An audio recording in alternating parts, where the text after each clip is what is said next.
Here we go again. Happy morning time. It's Thursday, October 29th. Yay! Got it together. I wanted to talk about sex. Always looking for a topic. Always wondering what's going on in life. Threw me a few curveballs just in the last 24 hours. Had a student at the end of class yesterday say, "Oh, I'm apologizing for being late." And she proceeds to try to tell me about her boyfriend who she's worried she was looking in his phone and found out he was sexting with a person who was transitioning. And I just had to cut her off. I just said, that you need to talk to a professional." Wasn't going to go down that road. We were just covering anatomy and physiology. And I guess that's one of the fun things about being a professor and talking about medical systems. Students feel they can talk about things, and it's and then I was heard about the project for the 8th grade grandchild who wanted to look up about uh, do a report on sex and violence as her major project. This is a young woman who's blossoming and it's been made aware. In full disclosure here, my wife was a victim of sexual assault as a child, and so we've taken pains to make our daughters and granddaughters aware of the hazards of that. And I was just reading a novel where a woman attorney had to confront her child who had learned the word about rape, and so that's a situation where a man hurts a woman with his penis. So lots of things going on about sex in my head at the moment, and then I just thought, let's talk about sex. Here on Mostly Hairless Apes, I'm Dr. Gene Mesco, and sex is underscoring, I think, a lot of stuff in our political season. I've been trying to stay on track with the political issues, and the whole idea of, it's interesting, we have a male and female candidate running against each other this year. Dare we say the battle of the sexes? And if that's the case, what is the battle? What is the battle? Looking back at adaptations, sex is a pretty great adaptation. When you look at sex from a biological evolution perspective, you realize there's this the best theory we have is that sex has been favored. We see so much sexual reproduction as opposed to asexual reproduction because it gives you options. It gives you variety. And that's an advantage when you're running up against the environment, trying to survive and generate fitness in the grand scheme of things. And fitness involves staying alive and reproducing biologically and picking different mates as opposed to cloning yourself. I mean, that's the big thing in the biological world. You have asexual reproduction. You can clone yourself, just reproduce your DNA, split your cells, and grow another body somewhere along the process. And that's a successful strategy. It's used by a lot of organisms. A lot of plants do it. If you've ever planted bamboo and had that run out on you, that's a form of reproduction. That's actually one of my favorite biological facts. There are creosote plants out in the desert of New Mexico and Arizona that have been measured to occupy almost a square mile of space. The same genetic plant has just been reproducing asexually, cloning out, sending out runners, and expanding over the desert. It's got to be tough living in the desert, probably hard finding a mate. But a lot of other species obviously reproduce sexually. And that's going on all the time as well. In some unicellular species, some fungal organisms, there are actually multiple mating types. And so you can get combinations to recombine genes and get different genetic combinations in those fungal organisms. A lot of organisms transfer little bits of DNA, mostly down to the microscopic realm and the bacterial prokaryotic realm, although some eukaryotes do it as well.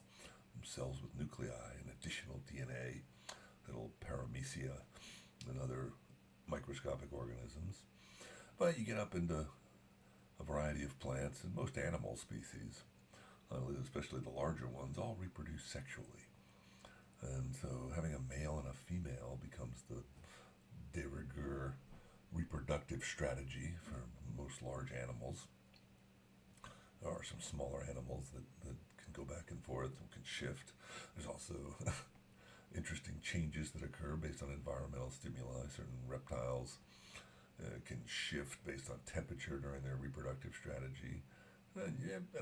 Nature would select for a balance, as always, trying to maintain homeostasis, as it were, the balance within organisms across the ecosystem.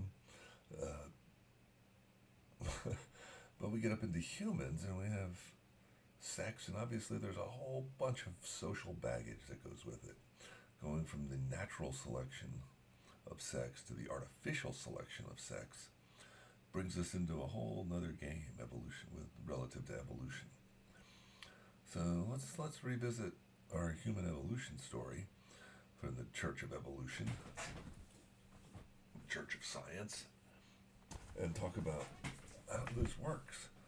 Because we would be, if we look at our closest relatives, we're right in the middle of some of the great apes. You go up to gorillas, and they have harems where a male might drive off another male and occupy himself with several females, whereas chimpanzees tend to be more promiscuous. They're some of our closest relatives.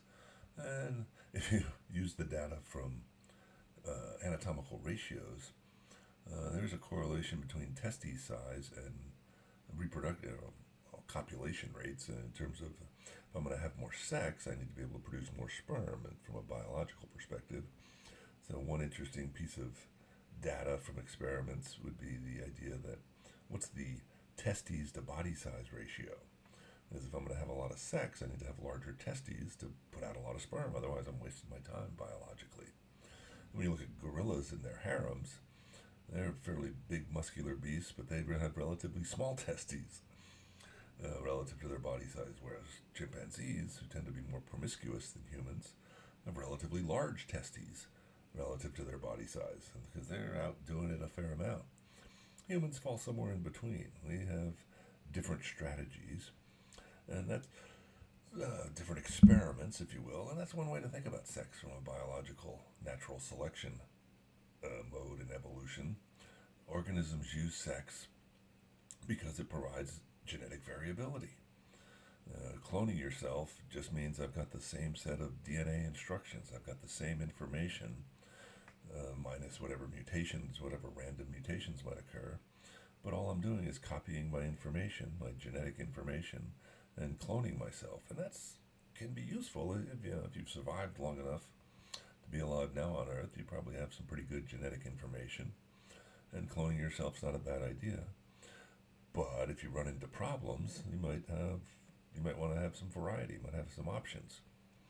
There are some small species of animals, some snails and things, which do seem to have the ability to shift back and forth. They'll be in a parthenogenic mode, if you're familiar with that term. Parthenogenesis is what you see in a variety of species where the females just lay an egg and reproduce without participation of the male.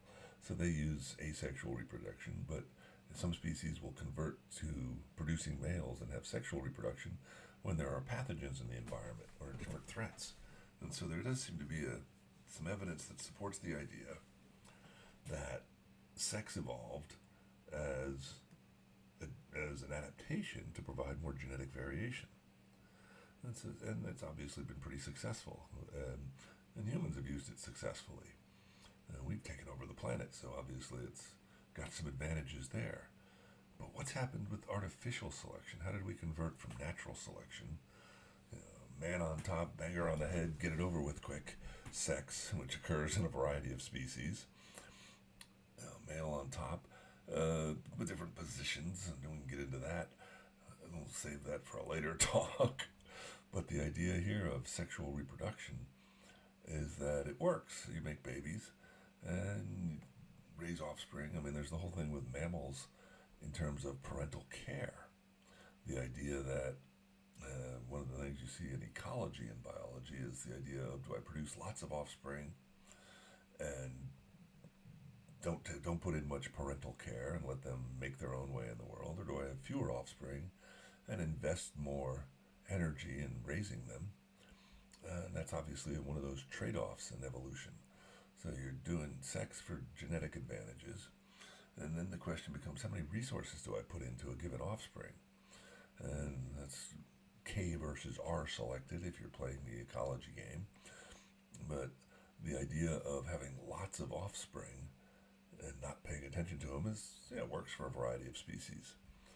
Casting your pollen and seeds to the wind and then throwing out seeds and fruit works for plants. But, and a variety of animals do it too. Frogs, amphibians dump their eggs into the pond and don't really bother to tend them, and the tadpoles have to make their way in the world by themselves. But as you start getting up into placental mammals, we're obviously investing more and more resources, more and more care is required to raise our offspring. And humans are definitely an extreme end of that, because what we've selected for are brains. And brains present a real reproductive challenge. And this reproductive challenge involves the fact that if you're growing bigger brains, we've hit a bottleneck in evolution. Our ancestors hit a bottleneck tens of thousands of years ago, maybe hundreds of thousands of years ago, that we're growing bigger brains. And in the process of doing that, while we were standing up, we shifted the birth canal. Think about going from a basic knuckle walking quadruped type motion to a biped, to fully biped. Being biped seems to be something humans, our ancestors, have been doing for a few million years. Well, when you stand up, you have to change a little bit of your anatomy. You got to rearrange your pelvis a little bit. You have to make your pelvis a little more rigid. If you make your pelvis a little more rigid, it makes it harder to push out a baby through a birth canal, through a vaginal canal. And so what did humans do? Well, we ran into this adaptation where that worked fine if our heads were smaller. But as heads got bigger, as we started selecting for brains, we freed up our hands. We were doing tool use millions of years ago. So we're using tools, and we're selecting for bigger brains.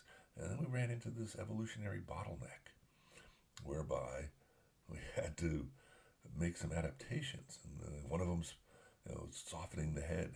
Most, if you've ever felt a baby's head and people tell you to be careful, it's because the skull is not solid.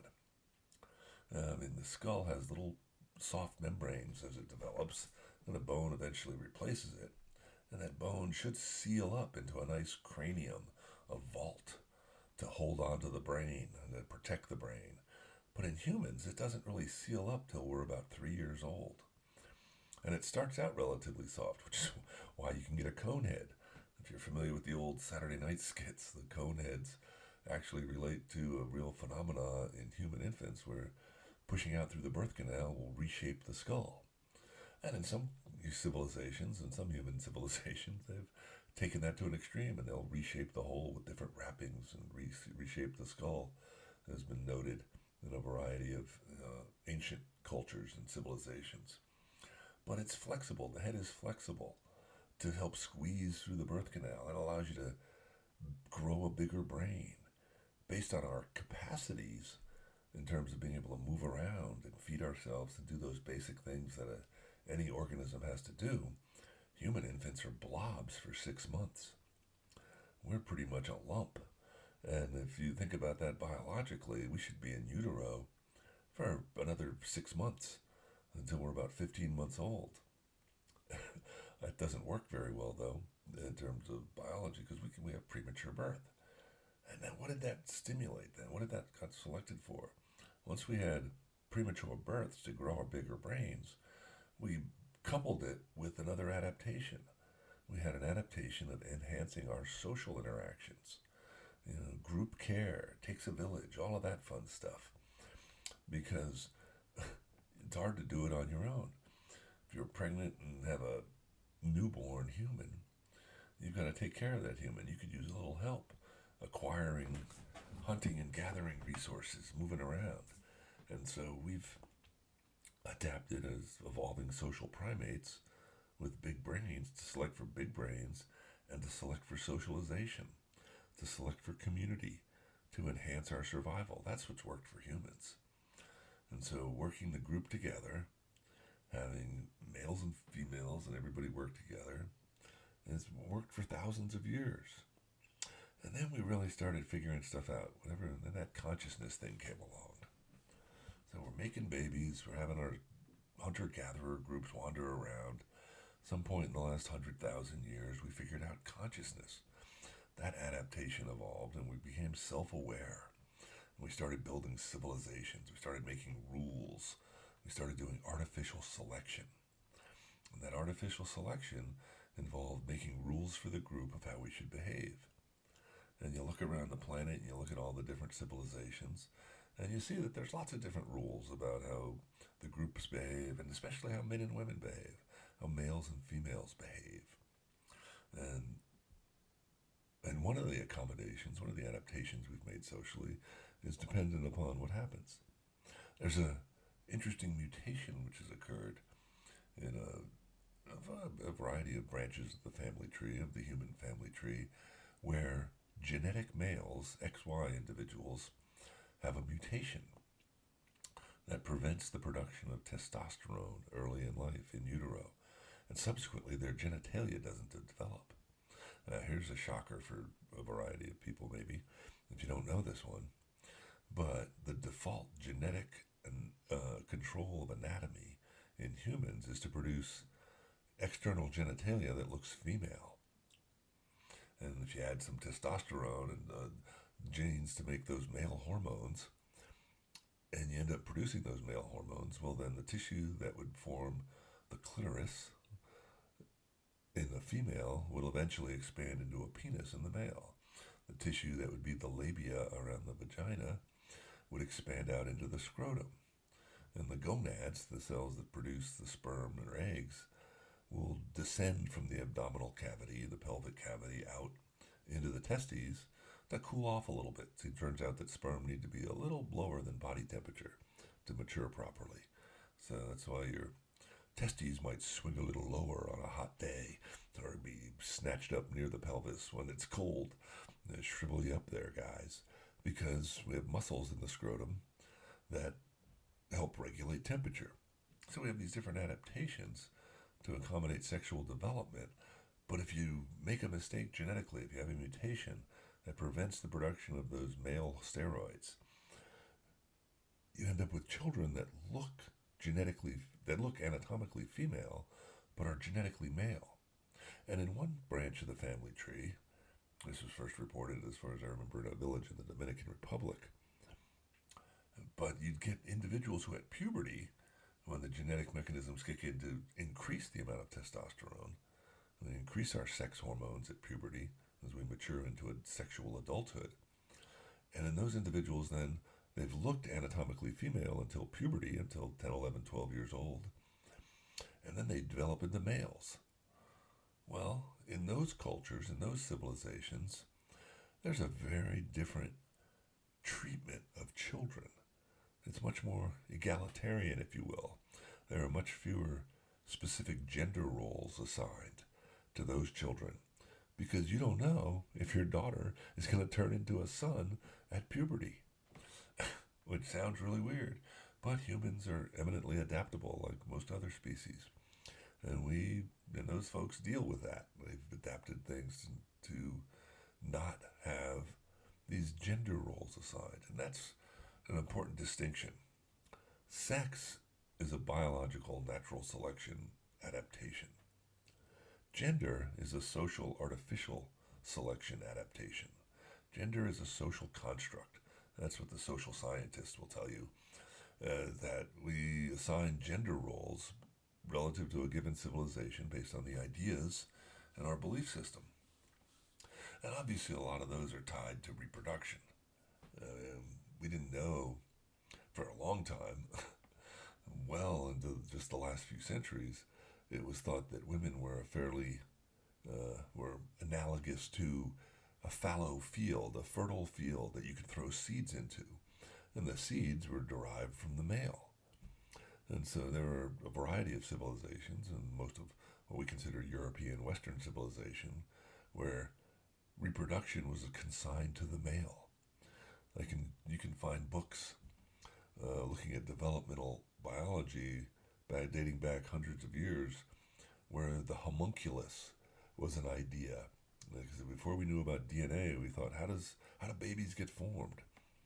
And I've seen marvelous little sketches in biology books, in older biology books, where the sperm has tiny little humans drawn in it. That you have a homunculus, a small blueprint, and it's only in the male. The idea of eggs in the female was not considered really until the last few centuries, until we got a better understanding of biology. And for the longest time, during human civilization, the idea was that sex had to occur, intercourse had to occur, you get ejaculation. Obviously, we understand the male puts something out. I'm sure we've had masturbation for a long time. The Bible used to talk about onanism, onanists, who were a little too busy with self-pleasuring. As I remember Woody Allen once quoted saying, masturbation is sex with someone you love. So, but the point being that males put out some substance, and if it goes into the female, it can make a baby. So it wasn't illogical to think that the critical agent was the sperm or the semen that came out of a penis during ejaculation. And if that got into a woman, you made babies. The woman provided the environment to nurture that, just like a fertile farm field provided the ground needed to grow a seed into a healthy plant. And because of that perception, because of that idea, because of that belief, as we interpreted that socially, a lot of rules evolved in different civilizations about what should be the relationship between men and women. And being a white guy from European ancestry, I'm going to explore that again as the dominant civilization archetype through the colonial era that I've talked about. Is how did that evolve?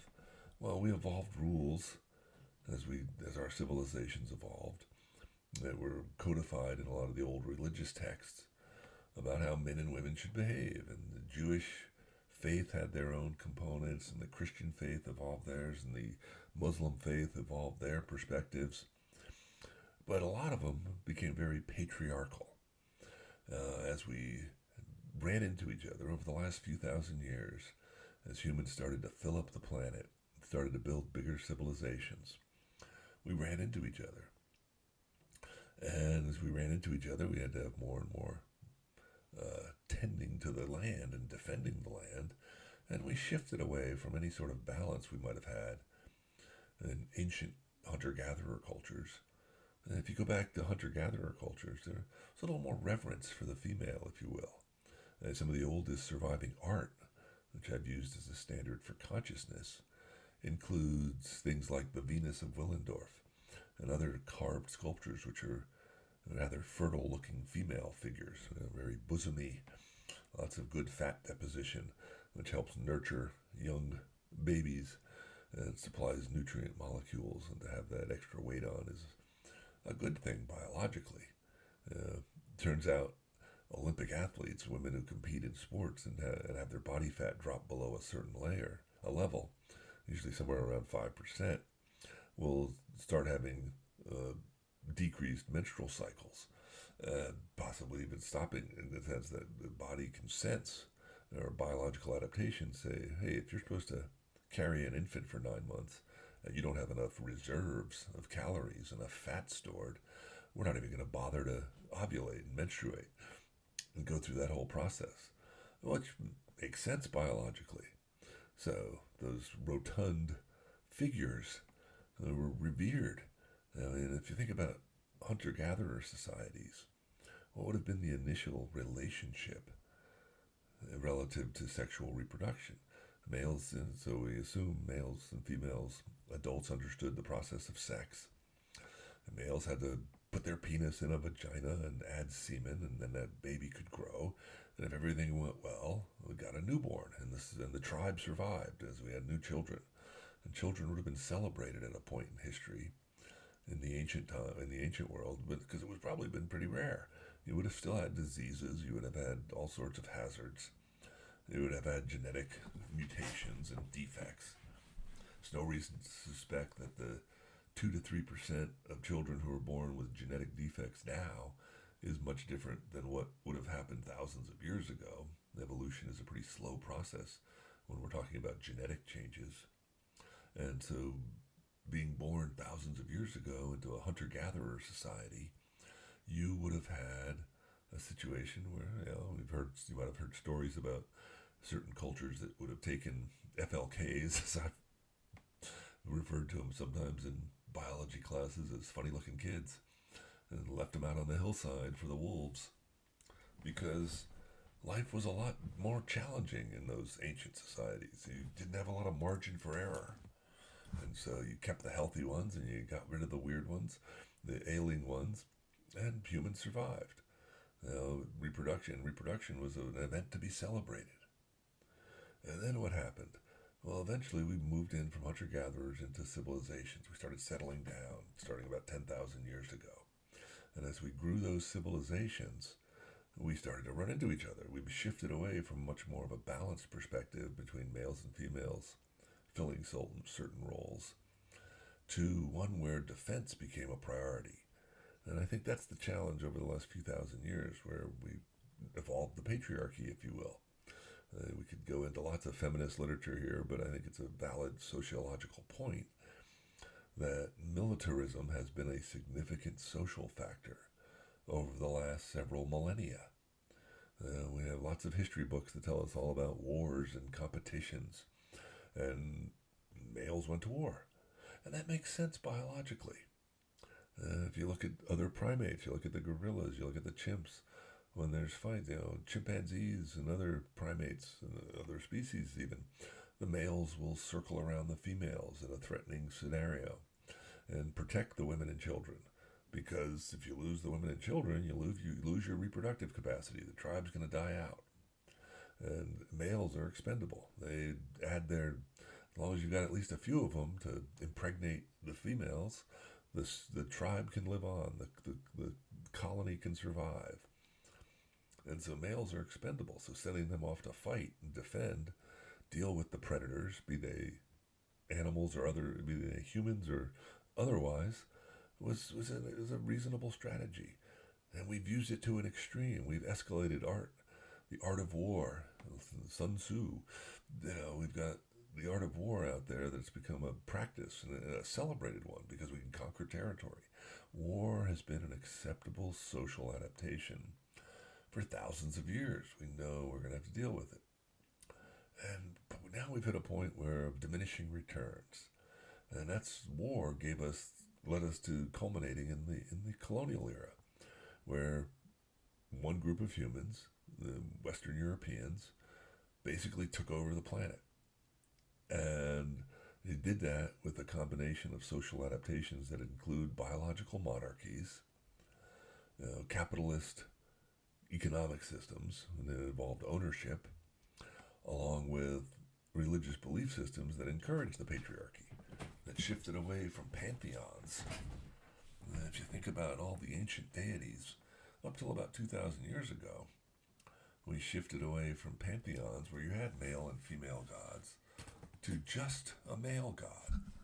And that's a huge psychological transition that's rarely appreciated because of the scale of how long it's been in effect. I mean, if the dominant religious belief systems have promoted patriarchy for thousands of years, that's all we've heard from our parents and our grandparents and our great-grandparents and the history books.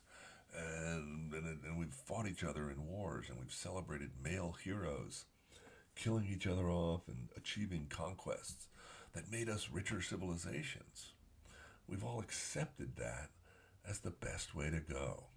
And in the process of that, women were reconciled to second-class status. They were pushed back to the center of the society and said, make babies and keep your mouth shut. And that's what happened in most societies. And that's the way it worked for thousands of years. We got away from the balance of male and female relationships. We established a sanctified relationship that worked well with capitalism, with ownership. ownership became, so if you're taking territory, if you're conquering territory, then it fell to each family to have territory. And for the longest time, that was primarily the king. The king owned everything. They were the big daddy. They were the main parental units. And that family, there was the first family for any given kingdom in a civilization. So all we did as humans was take our adaptation that said, oh, let's have this religious experience whereby we make babies and allow them to repopulate the society. And then we moved into the colonial era and we got that. And now we're at this point where we've had the Industrial Revolution and we have to change. And I think it's time. I think it's time to give the ladies their turn. I think we need to shift back to a balance and say, hey, why can't we have a female leader? We don't need a warrior god. We don't need to go kill everybody. Maybe we have to figure out how to share. We'll see what happens in November.